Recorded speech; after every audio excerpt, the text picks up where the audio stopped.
Is there anything even out there, Matt Lombardo? It's July 20th, for God's sakes. Is there anything even worth kicking the tires on out in free agency at wide receiver? Or perhaps is there something in the trade world that exists?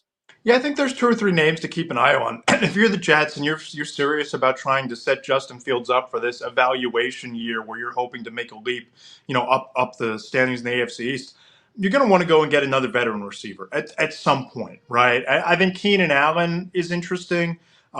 He's still a free agent for some reason. The numbers dipped a little bit a year ago, but that was a three-ring circus of coaching ineptitude and a young quarterback trying to find his way without a real scheme in place in Chicago a year ago. Can still stretch the field a little bit. Not a lot of drop passes. I think Keenan Allen will be a really fascinating fit. Amari Cooper, I'm not sure how much is left there, but it's a veteran receiver. And Gabriel Davis might be the most fascinating of the bunch. I think he still has a lot of upside.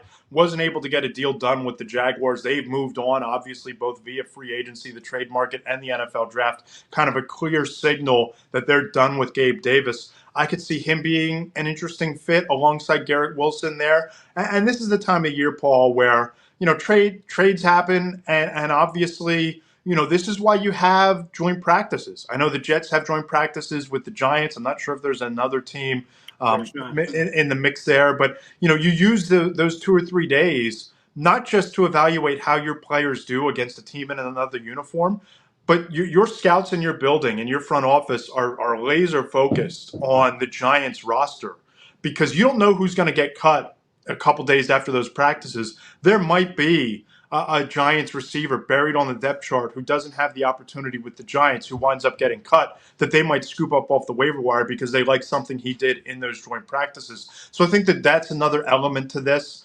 It's a long summer, it's a long training camp, but I don't believe that the wide receiving core the Jets have on paper today, July 20th, is the wide receiving core they take into September.